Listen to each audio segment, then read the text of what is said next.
Pues bienvenidos a todos una vez más. En esta mañana estaremos hablando acerca de un mensaje, lo tienes ahí en el PowerPoint.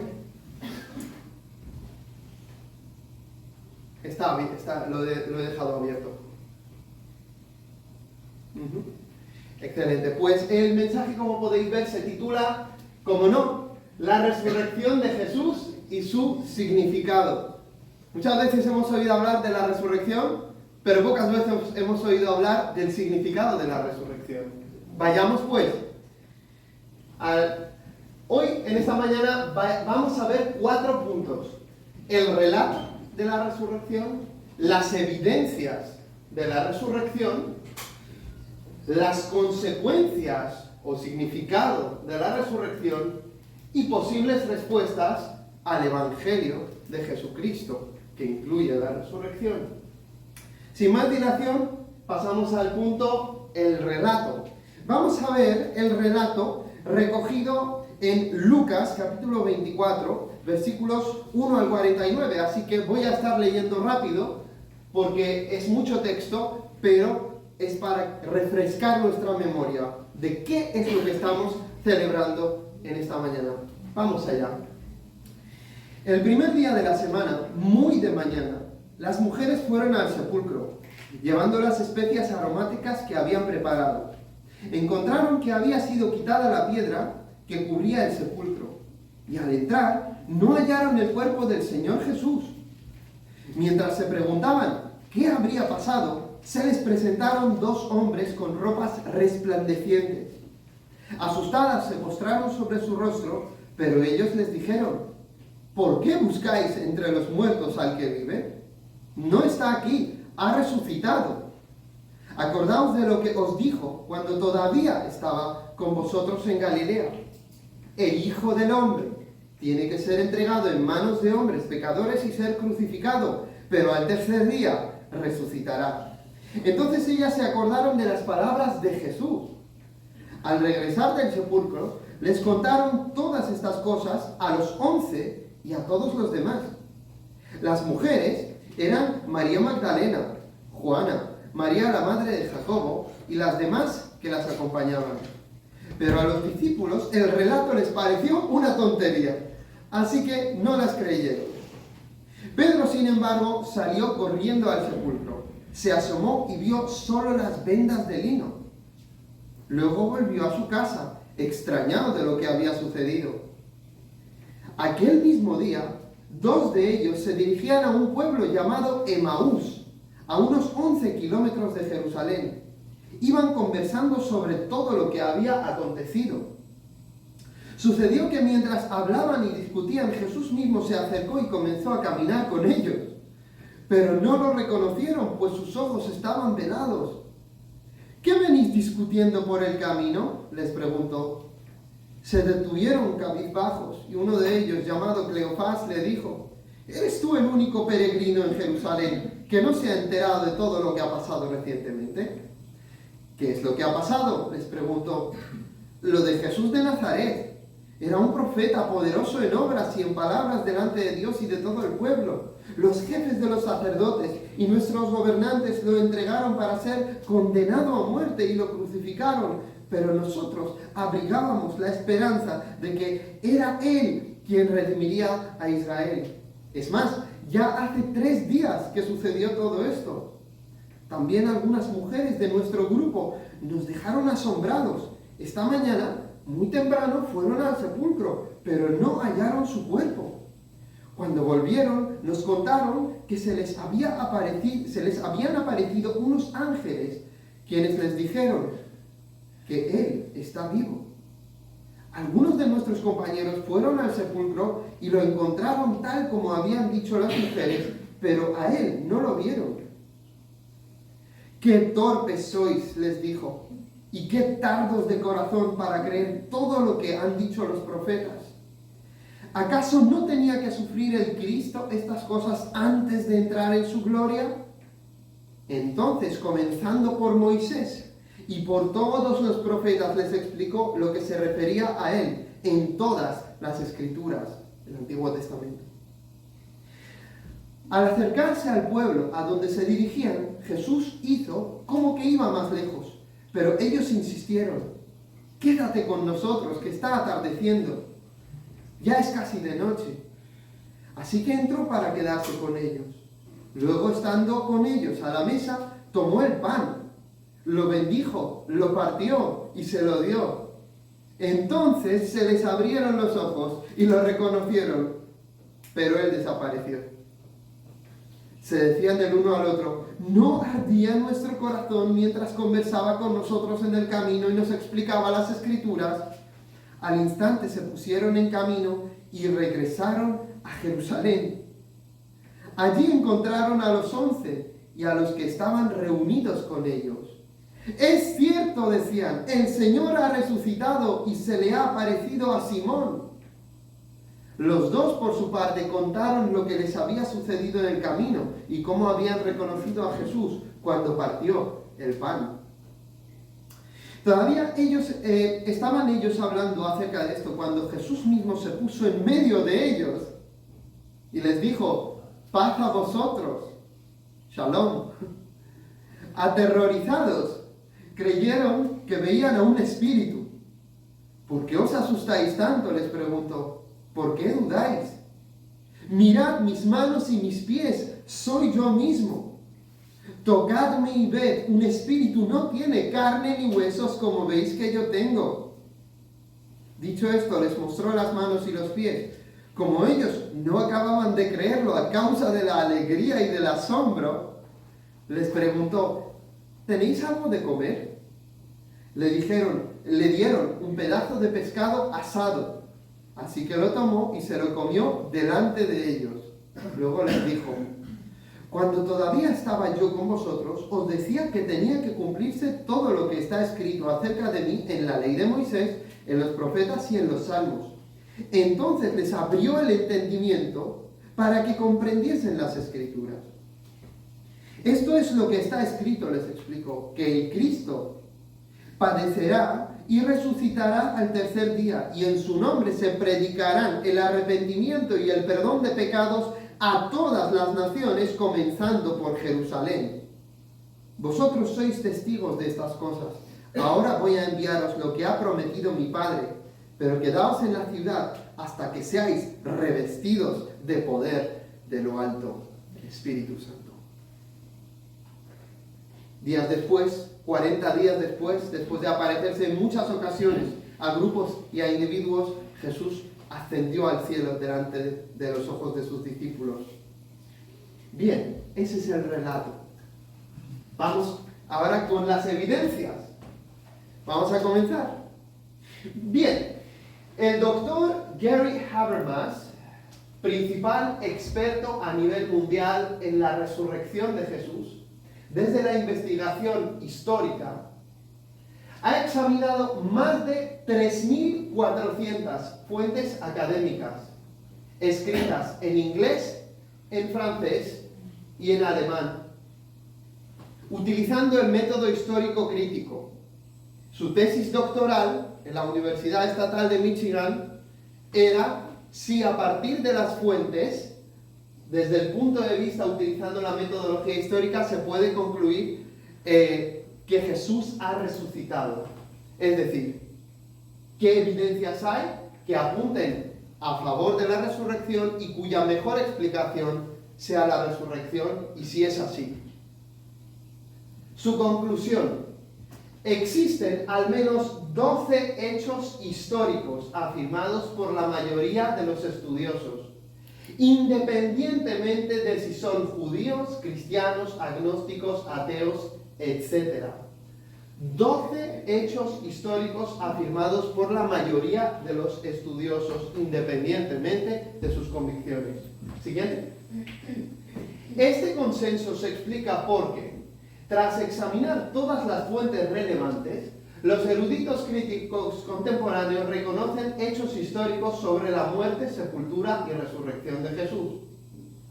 Aún tratando el Nuevo Testamento como nada más que literatura antigua, los críticos han deducido numerosos hechos históricos acerca de la vida de Jesús, empleando pues los mismos criterios de historicidad, incluso más duros que los que se aplican para la historia secular antigua.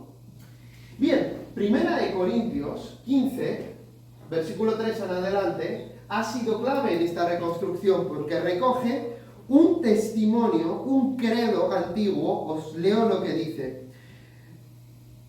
Primeramente os he enseñado, dice Pablo, lo que asimismo recibí, le dice a la iglesia de los Corintios. Y aquí empieza la cita de un credo que dicen los historiadores críticos que él habrá recibido entre meses después hasta máximo 5 años después de la muerte o supuesta resurrección.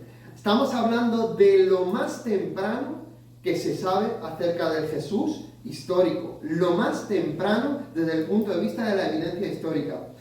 Dice que Cristo murió por nuestros pecados conforme a las Escrituras, que fue sepultado y que resucitó al tercer día conforme a las Escrituras, y que apareció a Cefas y después a los 12, después apareció a más de 500 hermanos a la vez, de los cuales muchos viven aún y otros ya han muerto. Después apareció a Jacobo, un escéptico, hermano de Jesús, y después a todos los apóstoles. Por último, dice Pablo, eso ya no es el credo, como a un abortivo se me apareció a mí. Tenemos que entender que esto que os acabo de leer es lo primero desde el punto de vista histórico que sabemos sobre el cristianismo. Antes de las cartas, antes de los evangelios, eso es lo primero que sabemos del cristianismo, lo que acabo de leeros.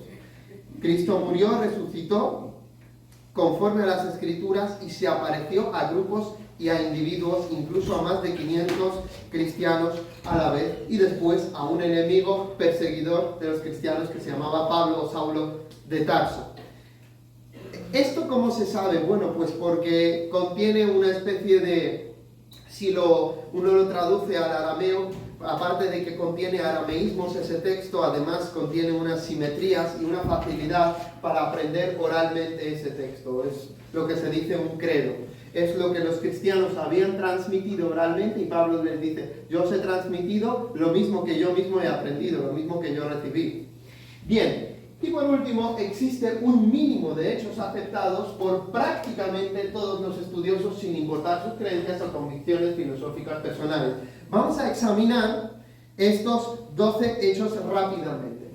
En primer lugar, el primer hecho, el mejor atestiguado de toda la historia de la antigüedad, porque tenemos hasta 15 fuentes independientes, es que Jesús de Nazaret murió por crucifixión.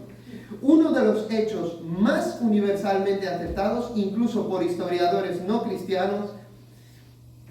Hay fuentes, aparte de fuentes cristianas, hay fuentes paganas, romanas y también judías, que también lo confirman. Así que no es un punto de fe de ninguna manera, es historia sólida. En segundo lugar, segundo hecho es que él fue sepultado. Los evangelios no nos darían el nombre de José de Arimatea, miembro del Sanedrín judío, del Consejo Político Religioso Gobernante, si no hubiese sido así.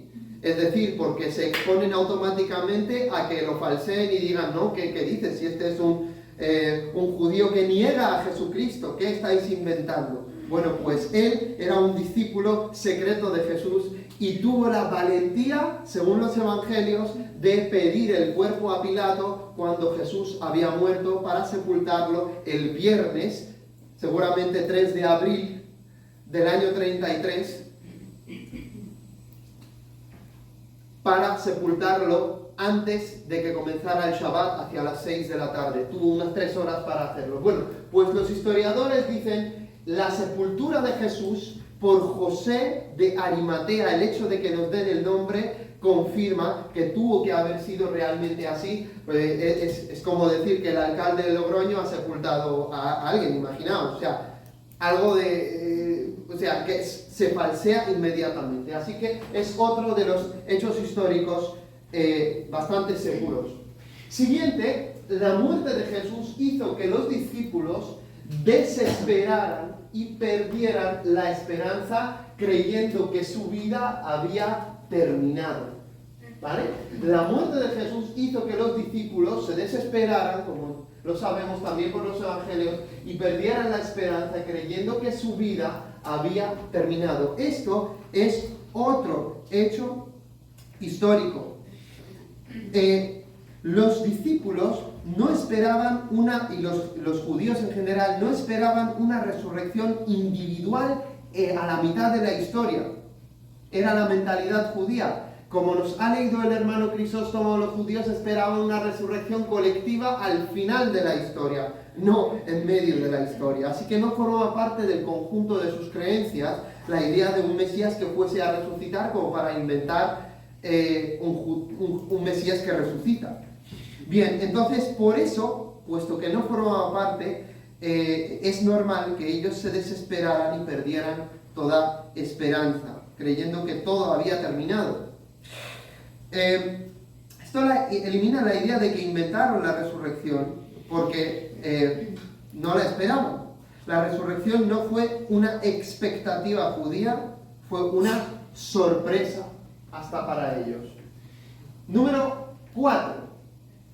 La tumba en la que Jesús fue enterrado fue hallada vacía pocos días después. Esa tumba de José de Arimatea, que le pertenecía a él, y era un hombre pues adinerado, que tenía esa tumba para él mismo, había puesto a Jesús ahí, pero el siguiente hecho histórico nos indica que esa tumba fue hallada vacía pocos días después.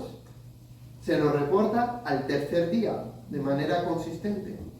Señala que incluso los enemigos no mostraron el cuerpo. Fijaos, qué fácil era que vinieran las autoridades y dijeran: ahí está el cuerpo de Jesús, ¿qué nos estáis contando? No mostraron el cuerpo de Jesús, sino que explicaron la tumba vacía. Es decir, en lugar de decir: ahí tenéis el cuerpo, las autoridades que dijeron: los discípulos robaron el cuerpo. ¿Por qué hay que inventar algo así? Porque el cuerpo realmente no estaba allí. Además, hay otro detalle muy importante que los críticos históricos tienen en consideración, que las mujeres fueron las primeras testigos de la resurrección. Eso se llama en historia criterio de vergüenza. Eso es importante saberlo, porque si tú quieres relatar una historia creíble en la antigüedad, no la vas a poner en boca de mujeres, porque entonces se consideraba que las mujeres eran emocionales e histéricas, tal cual. Lo podéis encontrar en las fuentes de la antigüedad. Esta era la creencia común acerca de las mujeres y su papel como testigos. Solo el testimonio de dos mujeres equivalía al testimonio de un hombre. Y eso no en la ley de Moisés, sino en la cultura judía y antigua, incluso en aquellos tiempos. Entonces, es un dato incómodo el hecho de situar el evento más importante de la historia en boca de mujeres, lo cual dicen que confirma precisamente que fue auténtico. Ese es un criterio de vergüenza, cuando alguien cuenta algo porque no le queda más remedio que contarlo, ¿no? Entonces, si pensamos en plan conspiración, pues eso no cuaja porque nadie se inventaría algo así. Número 5. Los discípulos tuvieron experiencias que ellos creyeron que eran apariciones literales de Jesús resucitado. Los historiadores dicen que los discípulos con toda seguridad, sinceramente creían haber visto a Jesús resucitado en multitud de ocasiones, grupos e individuos, ¿sí?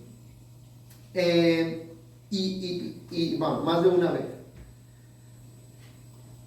Además, fue en momentos distintos y en contextos y lugares geográficos distintos. Y esto no encaja con las alucinaciones. ¿Por qué? Pues ya sabéis, porque las alucinaciones, como también lo vamos a comentar más adelante, es una experiencia por definición individual, subjetiva e incomunicable. ¿Sí? Lo que yo alucino, tú no lo puedes alucinar. ¿Sí? Las alucinaciones es algo personal, individual y no comunicable. Es una experiencia por definición subjetiva. Así que eso tampoco cuaja. Además, repetido en el tiempo y en varias circunstancias distintas, como que no, ¿verdad? Número 6. La sexta evidencia es que debido a estas experiencias, los discípulos fueron transformados de dudosos, temerosos, a proclamadores valientes de su muerte y resurrección.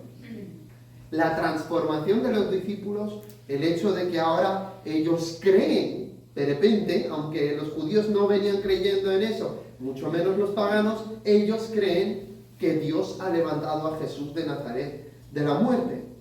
Entonces, esto es bastante importante. Ya no tenían miedo y empiezan a proclamar días después, ¿no? Vosotros lo habéis crucificado, pero Dios lo ha levantado de la muerte y nosotros somos testigos de estas cosas. Días antes, huyendo, temiendo que les hagan lo mismo que a Jesús, y de repente ahora saben, ahora les da igual, ahora están dispuestos a morir por lo que ellos no creen, sino saben. No solo predicaron, sufrieron persecución y estuvieron dispuestos a morir. Y algunos de ellos sabemos con seguridad histórica que efectivamente murieron como mártires por su fe y la proclamación de la resurrección de Cristo Jesús. Nadie muere por algo que sabe que es mentira. Mucha gente muere por creencias, ¿no? Allahu Akbar y todo eso. Pero nadie muere por algo que sabe que es mentira. Si los discípulos supieran que es mentira la resurrección, es otra dificultad históricamente, y cómo explicar por qué unos judíos monoteístas en el primer siglo están dispuestos a morir, y algunos incluso ciertamente han muerto por proclamar a este Jesús de quien empezaron a dudar, pero ahora creen que es el Hijo de Dios y que ha resucitado de la muerte. Evidencia número 7. Este mensaje se convirtió en el centro de la predicación en la iglesia primitiva. Este credo es muy temprano, años después de la crucifixión, el de 1 Corintios, del que os había leído antes. Probablemente Pablo lo recibió de los mismos apóstoles. Así que no hubo suficiente tiempo para desarrollar leyendas. Un historiador especializado en la historia clásica, ¿no? Él menciona que 3 generaciones no son suficientes para construir una leyenda sobre algo que era de conocimiento público, ¿no? O sea, algo que, como dice en la Biblia, que no ha ocurrido en un rincón, sino algo que era, pues, de común conocimiento. Es muy difícil formar una leyenda si no pasan al menos 3 a 4 generaciones. Por eso, dicho sea de paso, los evangelios apócrifos tienen tan poca credibilidad históricamente, porque aparte de que no lo han escrito seguidores de Jesús, para colmo pasan más allá de ese número de generaciones, y es precisamente cuando las leyendas empiezan a desarrollarse, en el desarrollo de cómo se mide el desarrollo de las leyendas en la antigüedad. Siguiente, punto 8, evidencia número 8. Fue proclamado especialmente en Jerusalén, la resurrección, donde Jesús había muerto y sido enterrado poco antes. Es decir, no es que se fueron a Galilea, no es que se fueron a otros países, sino que empezaron a proclamarlo en Jerusalén, donde todo había acontecido.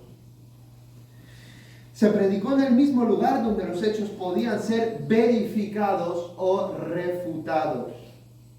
Si fuera falso, habría sido desmentido rápidamente. Hecho histórico número 9. Como resultado de esta predicación, nació la iglesia, el conjunto de todos los creyentes en Jesús. Surge en un contexto hostil y no favorable. No había incentivos sociales, ¿no?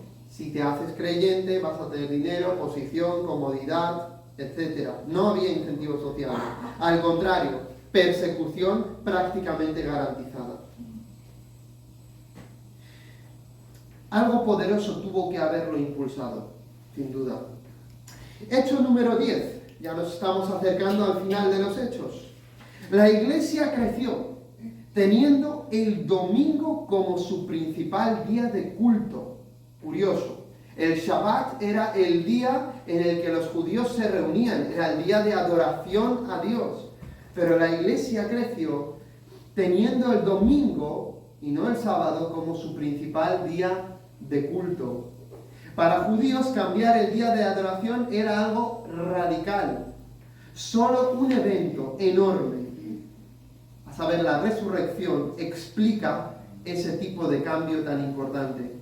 Así que ha tenido un impacto cultural inmediato. Hecho número 11. Jacobo, también conocido como Santiago, que había sido escéptico, hermano de Jesús, se convirtió a la fe cuando también creyó haber visto a Jesús resucitado. Los hermanos de Jesús, vamos, otro criterio de vergüenza, ¿no? Los hermanos de Jesús, según los evangelios, no creían en Jesús. Fíjate, ¿no? Como para decir eso. Pero Jacobo se convirtió y forma parte de ese credo. Se apareció a Jacobo y llegó a ser el primer pastor, obispo de Jerusalén, como podemos leer en el libro de los Hechos, ¿no? Era escéptico, incluso incrédulo durante el ministerio de Jesús. Luego llega a ser líder en Jerusalén y muere por su fe unos años después, allí mismo. Es un cambio difícil de explicar de manera puramente natural. 12. Unos años más tarde, Saulo de Tarso, Pablo, también llamado Pablo, fue convertido por una experiencia que igualmente creyó que era una aparición del Jesús resucitado. ¿Veis que está escrito en un lenguaje escéptico, que creyó que era una aparición? ¿Entendéis? Estos son hechos históricos. La conversión de Saulo fue convertido por una experiencia que igualmente creyó que era una aparición del Jesús resucitado. Habiendo sido enemigo y perseguidor, violento, su conversión implica un cambio total de vida, teología y propósito. Es uno de los argumentos más fuertes. ¿Cómo es posible que este fariseo con estudios superiores se haya convertido en el mayor propagador del cristianismo? Y ha escrito prácticamente la mitad del Nuevo Testamento. Veamos el siguiente punto, que es el fracaso de las teorías alternativas. Quizá a alguno le interesa esto en esta mañana. Primero, teoría de la conspiración. Los discípulos mintieron. Bueno, los judíos no esperaban un Mesías que muriera y resucitara. Segundo, los discípulos creían sinceramente lo que predicaban.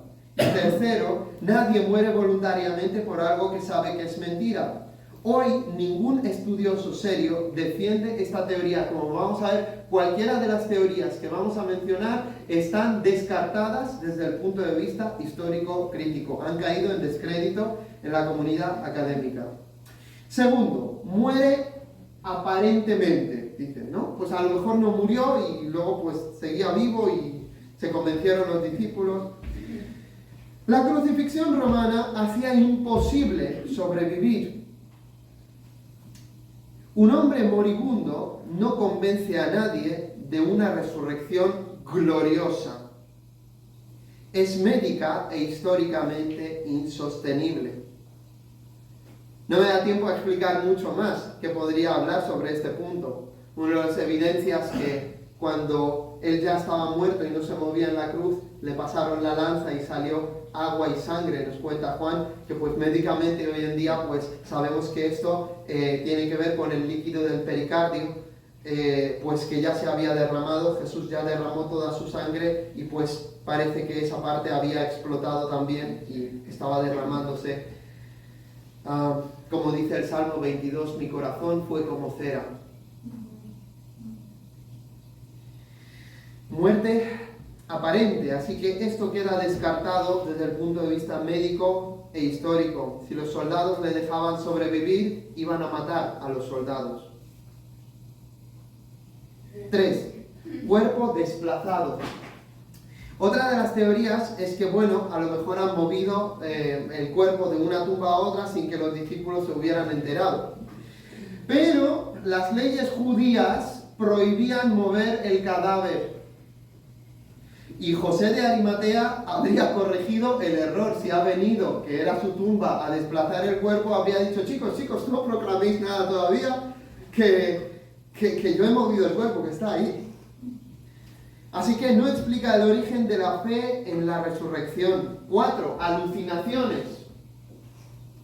Bueno, las apariciones, como hemos dicho, fueron múltiples en grupo y a escépticos incluso. Las alucinaciones no explican, además, la tumba vacía, que es otro de los hechos históricos que hemos mencionado. No encaja ni psicológica ni históricamente.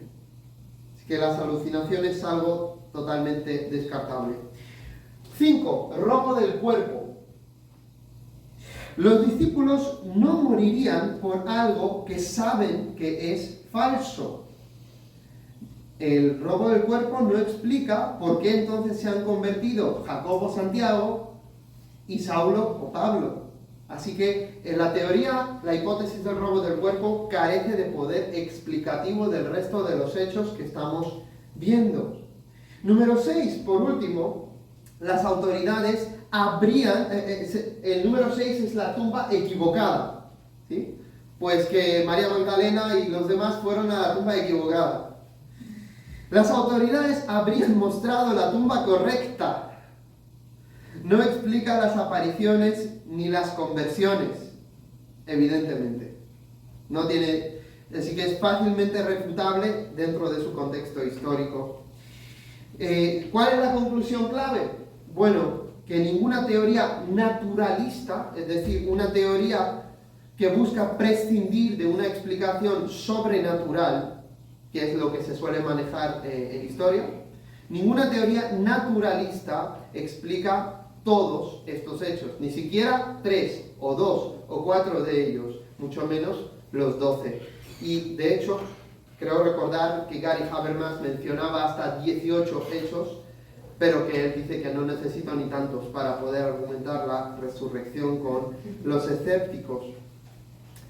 Entonces, la resurrección, que es la hipótesis que plantean los discípulos, es la hipótesis que mejor explica el resto de los hechos históricos documentados y aceptados por la erudición crítica. Bien, esto creo que os puede ayudar muchísimo para ver que si no planteamos la resurrección, no hay ninguna explicación alternativa viable históricamente. Se han agotado todas. Se han agotado todas. En 200 o más de 200 años de historia crítica se han agotado todas las posibles explicaciones. Hoy en día, lo más grande que dicen los que saben de esto y que no creen, dicen algo muy extraño tuvo que haber sucedido en la mañana del domingo.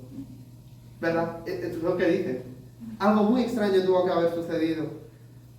Los liberales que no creen en la Biblia dicen, bueno, Jesús resucitó espiritualmente y pues ha resucitado los corazones de los creyentes y ya está. Pero algo realmente grandioso tuvo que haber sucedido en ese día. Las consecuencias. Número 3. ¿Qué significado tiene la resurrección para el cristiano hoy? Esto es para los cristianos, aunque también tiene impacto para todos los demás. ¿Qué consecuencias? ¿Qué significado tiene la resurrección? Veamos, el punto 1 es que la resurrección es la garantía de la promesa de una regeneración espiritual y una vida nueva como respuesta al arrepentimiento hacia Dios y la fe en Jesús. El Espíritu de Dios no daría el nuevo nacimiento a los creyentes en Jesús de no haber habido un sacrificio perfecto que satisficiera las demandas de la justicia de Dios, pudiendo lograr la remisión de nuestros pecados. Número 2. La resurrección es una imagen del poder de Dios obrando para nuestra santificación. El mismo poder de Dios que obró en la resurrección de Jesús obra para transformarnos a la imagen del Hijo de Dios en el día a día, como nos diría Romanos 8:11. En tercer lugar, la resurrección es la garantía y el ejemplo de nuestra propia resurrección futura que sucederá cuando Cristo venga en gloria a establecer el reino de Dios en la tierra. Podemos leer de esta semejanza en Filipenses 3:21. En cuarto lugar, la resurrección es la garantía de que todo lo que Jesús dijo de sí mismo es verdad. Eso es muy importante. La resurrección es la vindicación de todas las afirmaciones divinas y mesiánicas de Jesús. Dios no justificaría a un mentiroso resucitándolo de la muerte. Tampoco se pondría a engañar a toda la humanidad. Fijaos, ¿qué implicaciones tendría resucitar a un pecador? 5. Es la garantía de que todo lo que Cristo hizo venía de parte de Dios. En confirmación sobrenatural por parte de Dios, es la confirmación sobrenatural por parte de Dios de la fuente de todas las acciones de Jesús como respaldadas por Dios el Padre. En sexto lugar, la resurrección es la garantía de que el Antiguo Testamento, constituido por 39 libros escritos en hebreo y arameo, es palabra autoritativa e inequívoca de Dios. Porque Jesús la ha afirmado como palabra de Dios. Si Dios resucita a quien lo ha afirmado, pues Dios avalida todo lo que Jesús ha dicho. 7. La resurrección es la derrota de la muerte como anticipo de la derrota final de esta en el día de la resurrección nuestra.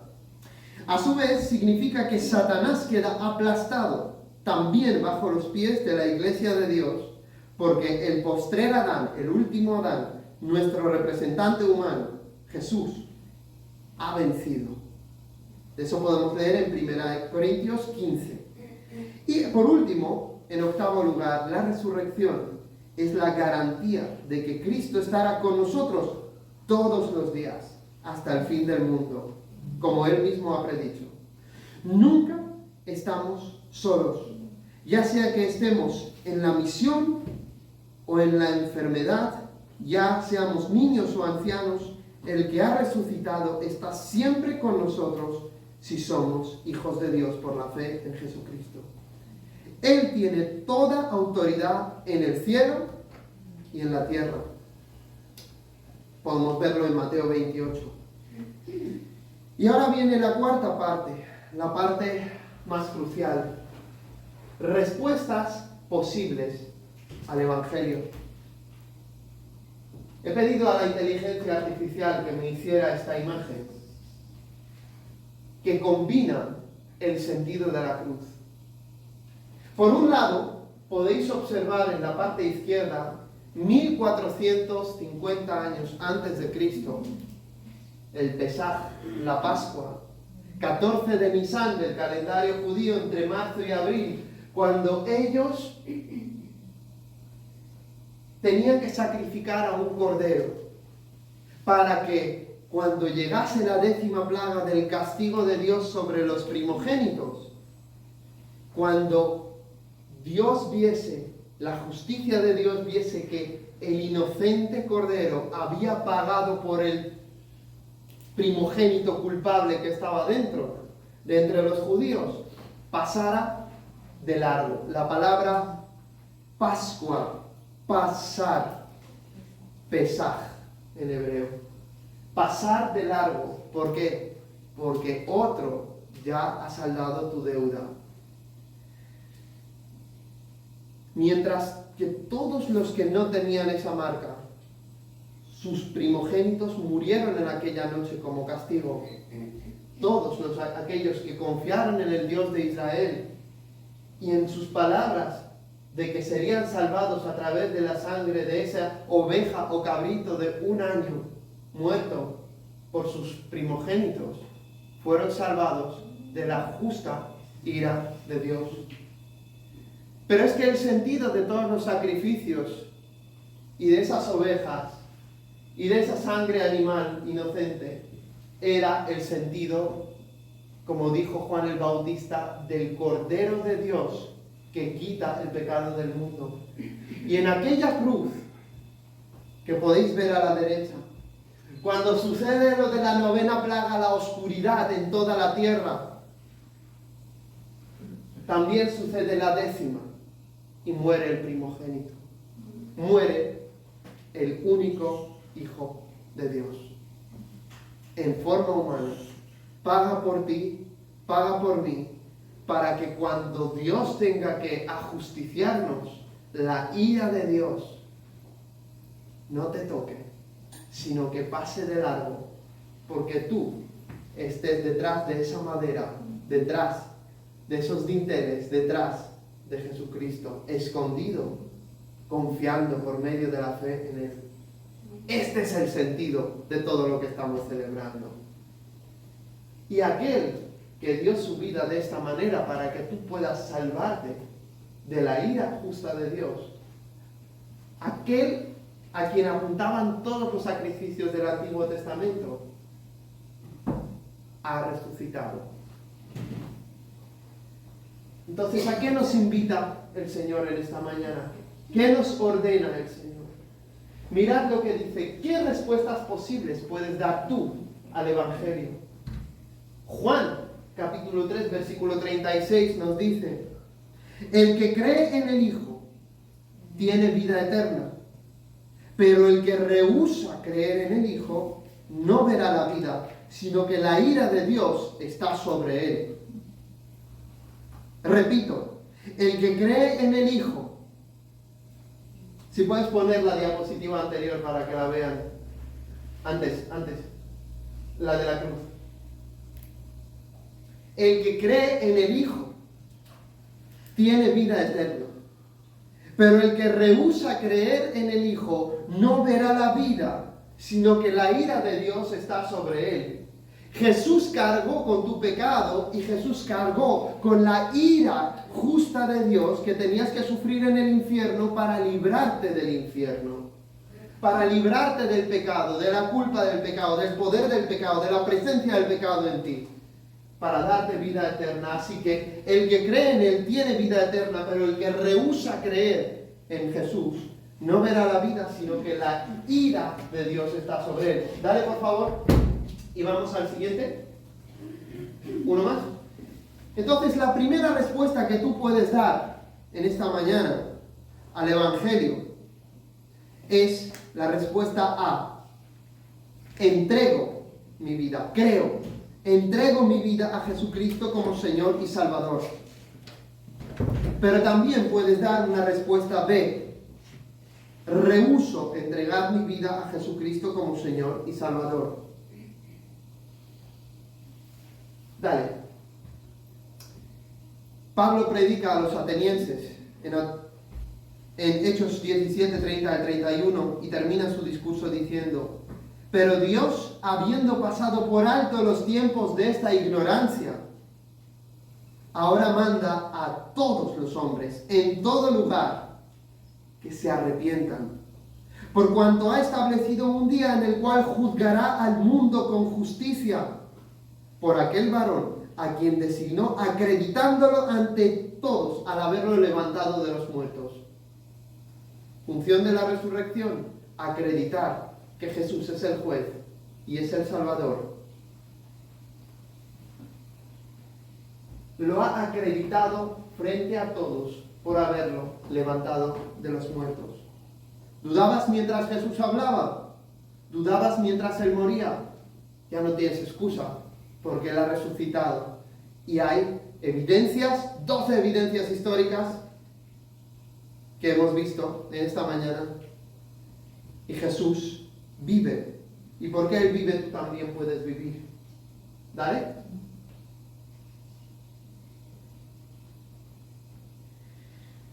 ¿Qué es lo que te manda Jesús en esta mañana?